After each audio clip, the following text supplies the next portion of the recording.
Next in this unit, we're going to review regression and start comparing linear and exponential regression models. So a quick review. What is a regression model? It's when we find the line, or now the curve, that best fits your set of data. So a couple things to remember whenever you're working with your calculator, you have to turn on a couple things. First thing we have to turn on is our stat plot anytime we're going to be graphing our data. So to turn on your stat plot, we go second y equals, and we want to highlight the first one and make sure it says on.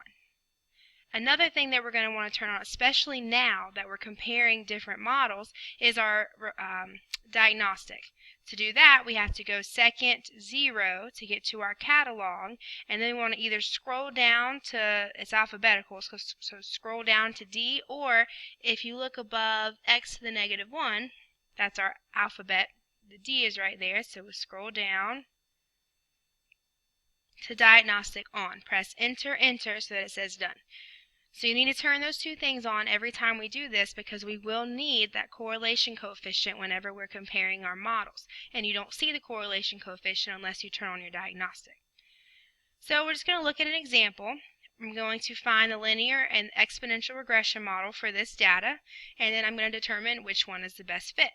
So if I go back to my calculator, I've already got this typed in. Remember, the x's always go in L1, the y's go in L2, and to get to your list, you go stat, edit, there's your L1 and your L2s. So I've already got it all typed in for us. So from here, if I wanted to first look at my data, I'm going to go to zoom, and I'm going to go to zoom stat, which is number 9. That way it's going to adjust my window for me so I can see everything. So this looks like a line, could be a good fit, or it slightly curves a little bit, so we'll have to see which one fits best. So to find your regression models, I'm going to go to Stat, go over to Calc, and linear is the fourth one, linreg. So I'm going to press enter, enter, and let it calculate.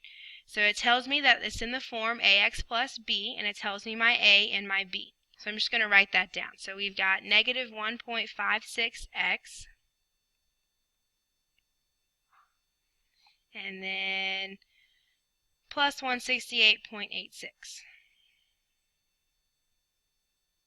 And I'm also going to jot down that R value, that correlation coefficient, which in this case is a negative 0.9695.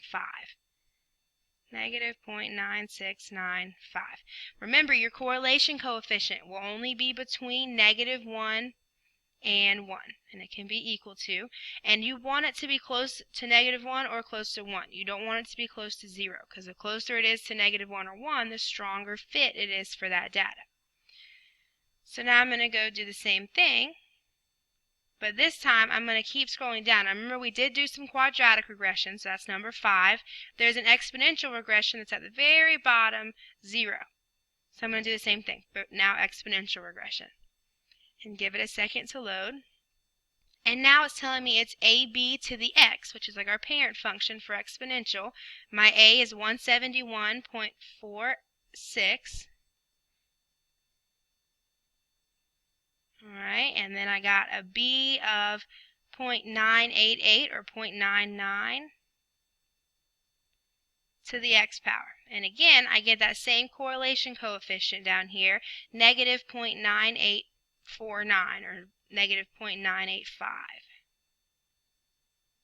So they're close. They're both very strong correlations, but the exponential is closer to negative 1 than the linear.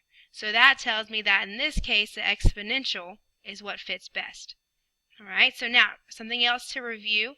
There's a lot of numbers on here. There's a lot of rounding on here, right? There's a big decimals, and we'd have to round early if we copied and pasted it into our y equals. Or if we just, wrote it down and wrote it again. So we can paste it in there exactly how it is here by going to our y equals, and we're going to go vars down to number 5, statistics, over to EQ, and we want that regression equation, the first one. And it's going to paste it for us. So it takes all the numbers that it found and pastes it in there. Then I can look at my graph, and it should be kind of in the middle of all of my points. And it does kind of have this curve shape going on.